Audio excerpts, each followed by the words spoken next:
At 9 o'clock on BBC Two tomorrow night, Alexei Sayle proceeds to welcome the faithful. I am not going to do faith healing. I am going to do faith plumbing. Nasty, wriggly, crawly things with twitchy fingers. No. Some sort of disease of the nervous system. No, rising sun. Rising? It's never rising sun. It bloody well is. Brutus is wearing a delightful dress made entirely from underprivileged children. And her ambition is to squeak into a cardboard box and then run away. The really exciting thing about this show is that it's live. It's happening right here, right now. Look, I've got today's paper. See? And look at the time. Who is that fat bastard? Find out at 9 o'clock tomorrow live here on BBC Two. But now on to danger threatens for Inspector Kate Longdon in this week's Juliet Bravo.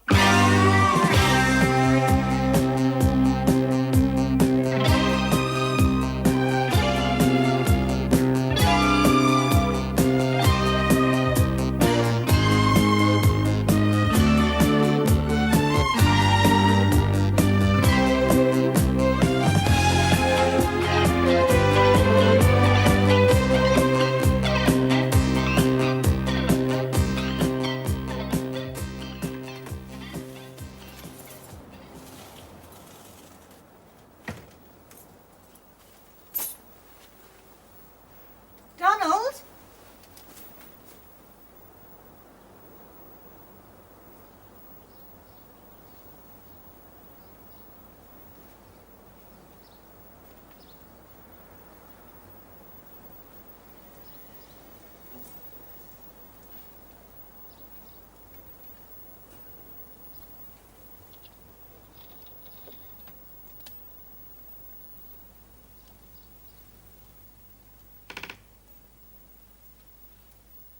Who's there?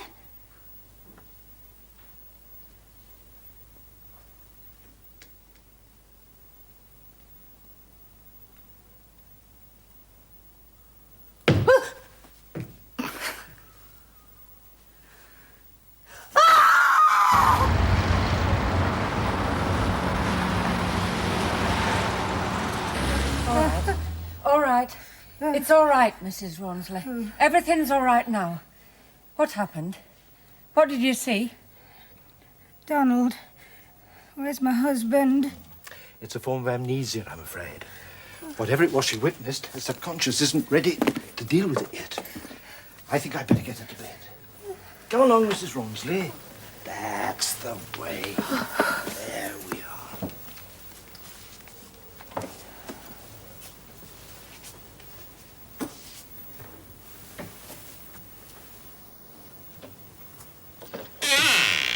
Have you got a moment, sir? Yes? Well, it's a little bit awkward, actually. You see, some of the men have been talking. Oh? They say that you've been seen wearing dresses, sir, and lipstick. I mean, I don't believe a word of it, sir, myself, but you know what these rumours are like once they Of course I wear dresses, Sergeant. I'm a woman. What, sir? A woman. Oh, I see, sir, a woman. A woman. Yes, I was a woman, right. Thank you very much, sir. You don't know what a woman is, do you, Sergeant? Sorry, sir?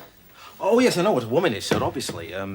They got 3 points with buffaloes painted on the side, a hole on the top, and they're used by Mohicans in Apaches. That is a wigwam, Sergeant. Sit down, Sergeant. Long enough now. You see, there are 1 or 2 things I ought to explain to you. Send in Chief Inspector Greaves and Superintendent Willis, would you?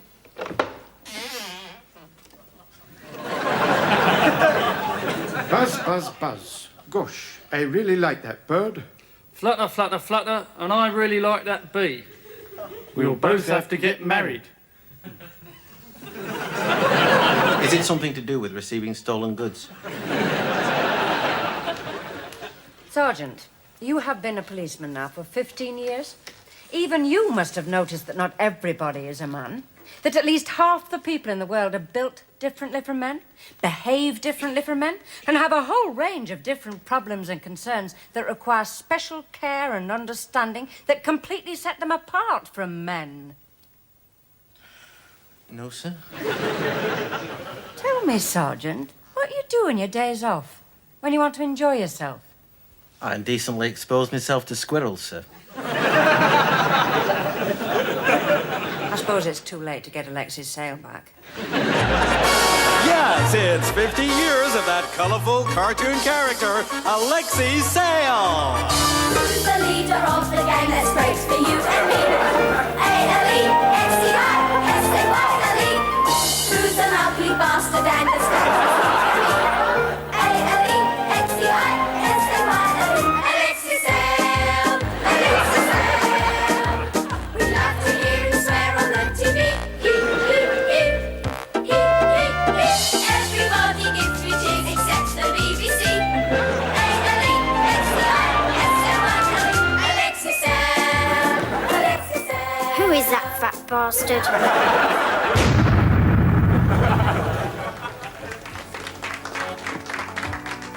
Thank you. Thank you. Hey, it's great to be back here in London again. People say to me, Larry, what star sign are you? Well, I'm a cesarean. I got a lovely wife back home, you know. Yeah, I have.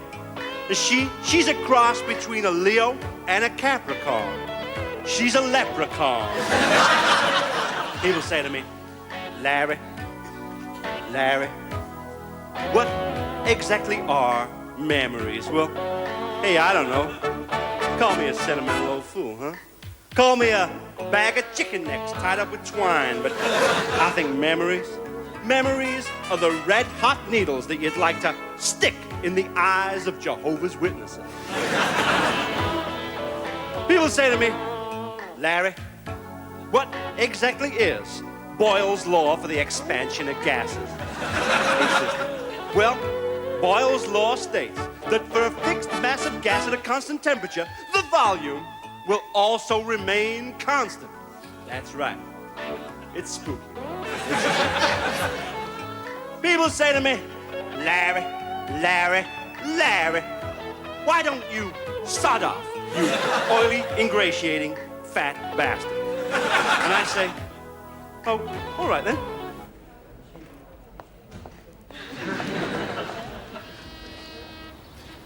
I'm not just a comedian. I'm also a diplomat. I'm actually Albanian consul in London. So I've got diplomatic immunity, which means I can park my car in the food hall of Selfridges. In this country, people politically are so complacent, aren't they? You know, there's an old Victorian saying which says, the poor are always with us. Well, not anymore, they're not. They're still waiting at the bloody bus stop. Every day, vital services and civil liberties are whittled away. And what do people say? Oh, Mass and Grumble. Oh, I've been waiting 3.5 months for a bus. Still, Mass and Grumble. Oh, I've just been torn to bits by a pack of wild dogs. Still, Mass and Grumble. Oh, I've been forced into an arranged marriage with a tortoise. Still, Mass and Grumble.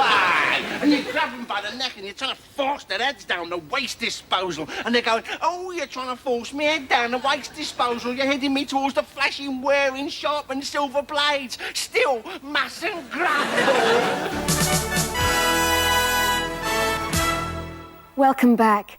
And today we're taking a look at a problem a lot of you have written to us about, and it's the problem of ugliness. It's estimated that in Britain today, almost 87% of the population suffer from ugliness. Among them, Mrs. Doreen Britvick of Hendon. Now, I'm going to ask Doreen to take the bag off her head now, so I just must warn you that some of you may find her appearance distressing. Okay, Doreen.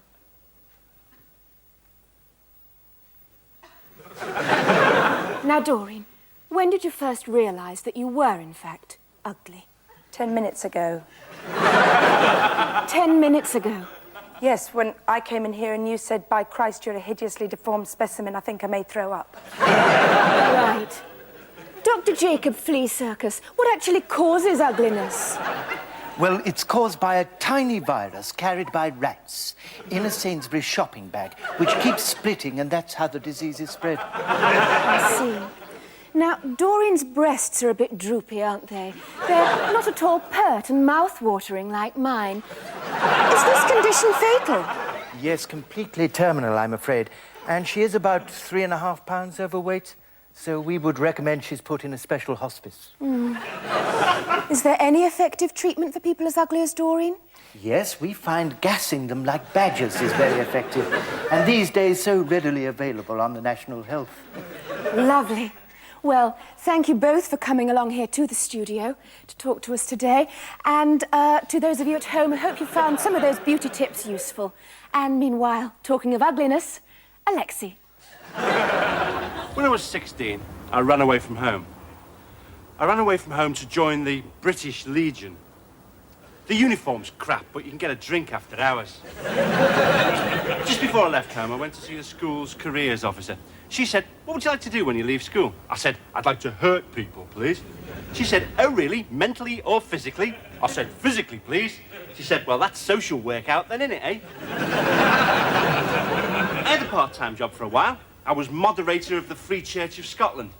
I wish I still had that job because it was a good job. The only reason that I'm doing this, being a comedian, is because I'm doing me 200 hours community service. It's not to say that I'm not ambitious, because I am ambitious. My ambition is to have more money than sense. I've got £8, so nearly there. I'm getting away from the stand-up comedy now, getting more into the comic characters. And I've invented this great new comic character, right? She's called Mrs. Thatcher.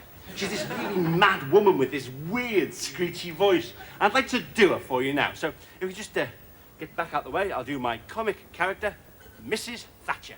Here we go.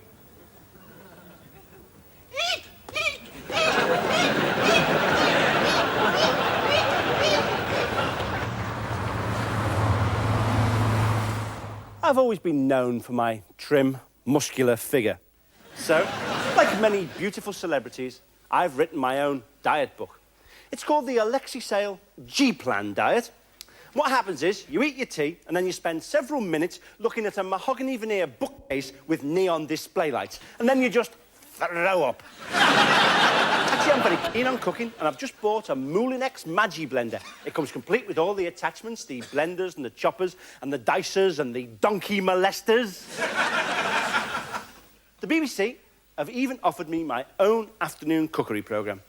All that I have to do is to split myself into 2 people, both of whom are completely and utterly mad.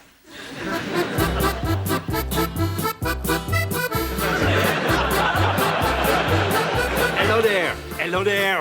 And a very good evil stick to you all. Now, what mouth-dribbling delights do you have for us today, Armand? Today, I am going to prepare goujons de pissoir in a delicate citron hatchback sauce. Yum, yum. Now, first, you must take all your vegetables. The carrots, the courgettes, the tomatoes, and these big blue lumpy things. You don't have them in England? No, and we don't have them in France either. So, we just throw them away. I don't know what they're doing here in the first place. And now that you have all your vegetables, the first thing you must do is frighten them. Thank you very much, Mr. Desmond Wilcox. It was you all the time, Armand. And now, the dressing. Yes. For this Jerusalem artichoke, I have made this lovely little jacket. Very nice. And for the courgettes, I have made some baseball caps. And now, of course, it's into the fridge.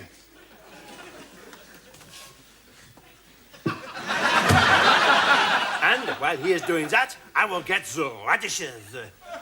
These we keep up on a very high shelf. They must, in fact, be kept at least 400 feet above sea level.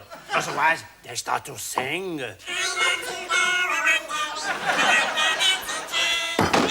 Stop singing! Stop singing, you radishes!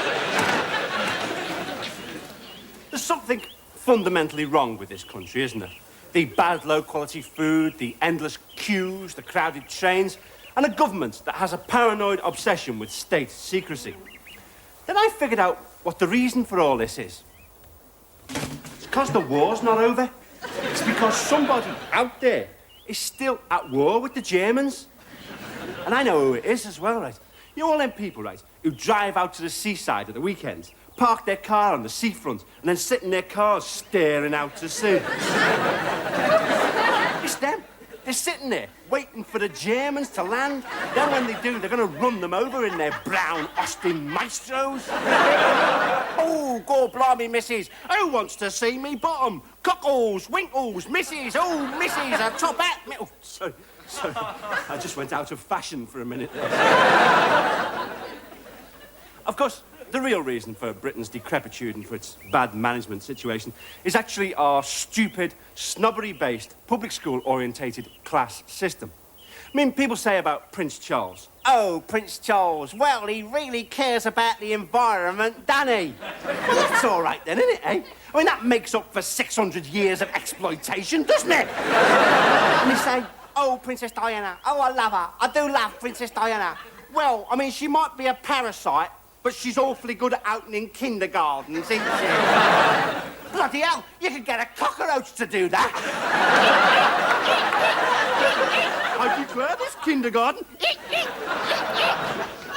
Of course, I do feel sorry for some of these posh people because they do have a lot of severe personality problems, which are caused by their cruel, callous parents packing them off to public school at an incredibly young and tender age.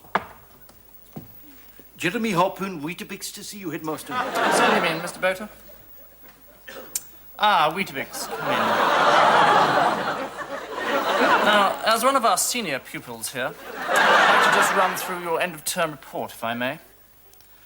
Grizzling and burping has made good, satisfactory progress.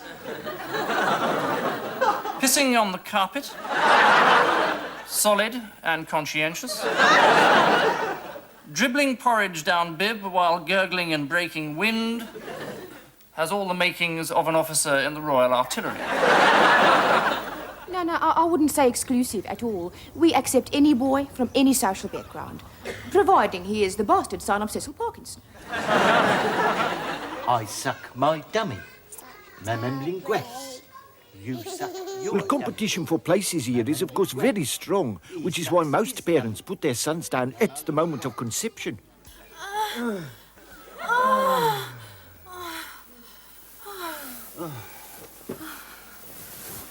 Lovely.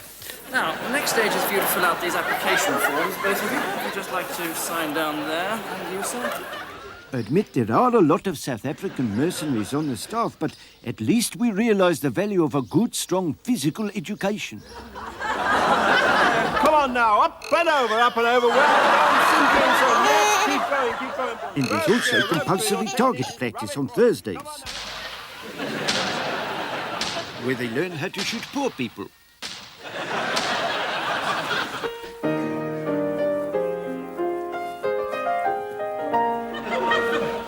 I wish I'd been to public school. I'd have such savoir-faire. I'd think in Latin, wear baggy clothes, and do strange things with my heart. If you had been to public school, you'd reach the top of any tree. Not through being wise or smart, but by being the son of a rich old fart who got off to a jolly good start and inevitably became a part of a self-perpetuating oligarchy. There's only two things the posh can't do. That's swear or get down on the disco floor. 'Cause cursing and dancing, those are the things that you learn when you're oppressed and poor. But one day soon, the revolution may come, just like it did in France.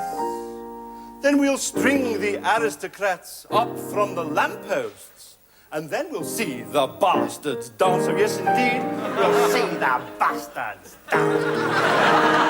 Too kind. Thank you very much. Thank you very much. Binky, my pianist, thank you. As we all know, nuclear weapons have kept the peace in Europe for the last 45 years.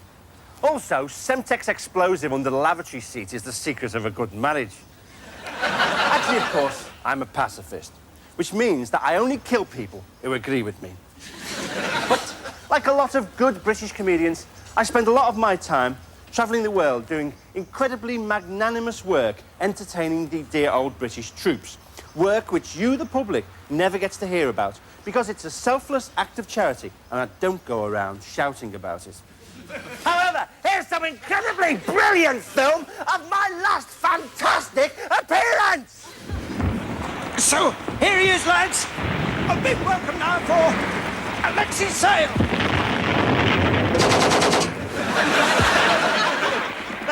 Thank you very much. Hey, have you ever noticed, right, how the Prime Minister in power makes the previous one seem as if they were all right, you know, in retrospect? When Heath took over from Wilson, right? He thought, oh, well, old Wilson wasn't so bad, really, was he? Even though he hated his guts at the time when he was in power. And then when Wilson replaced Heath, you thought, oh, well, old Ted, I really like him now.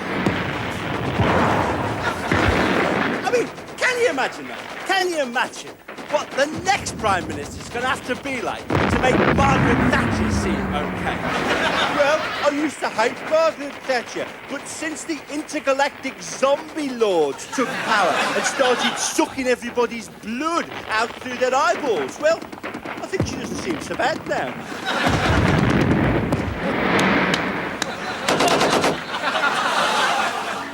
People say to me, Larry, how can I get to Chichester avoiding roadworks on the A272? Ooh, and I say, well, my friend, if you take the A307, turn right at the village of Bledworth, then you will reach Chichester without delay.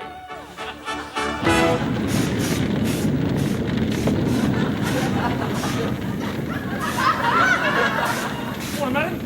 Fire brigade. Oh, thank God! The chip pan caught fire and flamed right up into the ceiling tub. Yes, it describes and killed the whole Don't use that word. What, fire? Don't say fire, please. I'm a pyrophobic and I suffer from the fear of fires. It's no laughing matter, I can tell you. Fear of fires, but you're a fireman! Yeah, it is a bit of a cruel twist of fate, isn't it? I'll be all right, just as long as I relax, take my mind off it. My house is burning down! Morning, Mr. Johnson. Morning, Mr. Crabtree. One of you get in there and do something! My bunch is roasting alive! I'd love to, but unfortunately I suffer from a fear of heights. Oh, this is a bungalow! Still a bit high for me, I'm afraid. You know, a basement with a fire in it, I suppose. What? Actually, I'm beginning to feel a bit dizzy already. Oh, hold on, here's Mr. Armitage. Morning, Mr. Crabtree. I brought along a chair just in case of emergency. You are a pal. One of you please get in there and do something! I won't go in there if you don't mind, madam. Not with my claustrophobia. All that confined space, we'd be just asking for trouble. It's all right, we've called Mr. Blanchard now. He positively loves confined spaces. Yeah, he suffers from agoraphobia. Here he is. One for you, I think, Mr. Blanchard. I'm not coming out. I know. We'll put Mr. Johnson in with Mr. Blanchard so he can't see the fire. Mr. Crabtree can crawl along the floor pushing it. And we could get the lads to hack the roof off and then Mr. Armitage can go in without risking one of his anxiety attacks. We're all going to be incinerated! Oh, there's no need to get hysterical, madam. I suppose you've never suffered from an irrational fear of anything in your life. Well, I do have a bit of a phobia, actually, about TV game show hosts, but it's really nothing. Oh, here's Chief Fire Officer Monkhouse. He'll sort things out.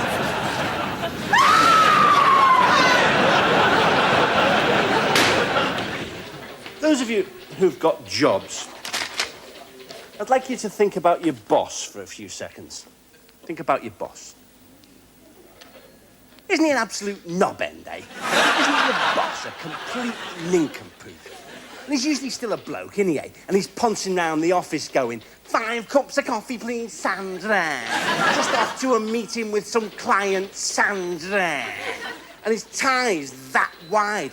And if this Ford Escort XR3i won't start, he thinks his dick's dropped off. It's all right having a boss like that if you work in a carpet factory or a hat shop. But what if you work in a nuclear power plant or a poison gas factory? And all the alarms are going off, the bells are ringing, the lights are flashing, and he's pouncing round going, 5 cups of coffee, please, Sandra. Just off to a meeting with some client, Sandra. Have you ever worked in one of them offices where they have a sign on the wall that says, "You don't have to be crazy to work here, but it helps"? Like they're all sitting there going...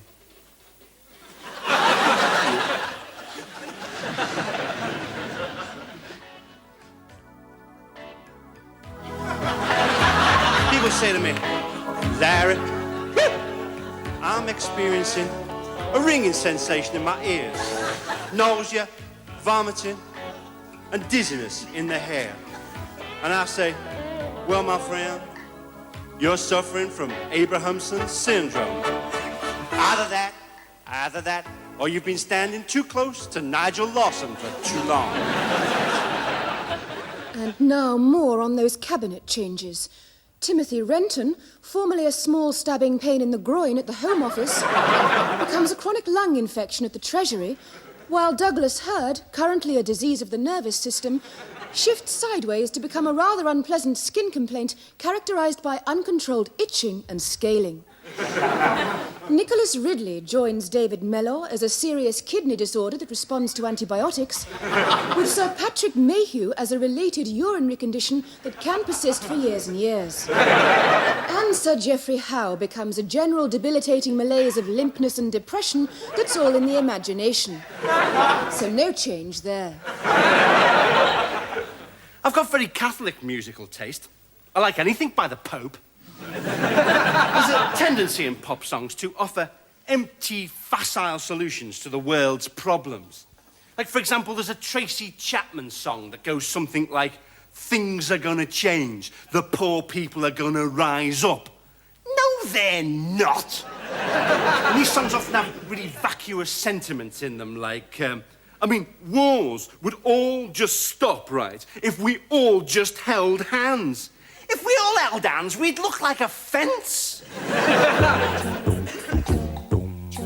You bought your council house without too much stress, but now the building society wants to repossess. And there's a gang chasing you with an axe because you've deeply offended some religious maniacs. You're thinking of demanding a government probe because they've dumped a load of nuclear waste in your wardrobe. But don't you despair, I have the answer to your prayers. Just be cool, there's only one thing you must do. Just panic. Roll on the floor and act manic. Run round the room and buzz like a fly. Bend over backwards and kiss your behind goodbye. Panic, panic. Shops in the high street push credit at you hard. You broke the £1,000 limit on your Spud You Like card. The Tories say they've saved the country with their monetary stance, but if they're telling us the truth, I'll eat my underpants. When they finish the channel from France to Dover, the first to cross will be some rabid rover. Though the infrastructure's crumbling, there's no point in you all grumbling. Don't worry about pollution, I have the best solution. Panic! Roll on the floor and act manic. Run round the room and buzz like a fly.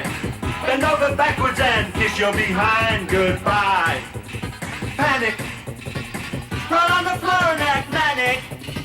Run round the room and buzz like a fly. Bend over backwards and kiss your behind goodbye. Panic!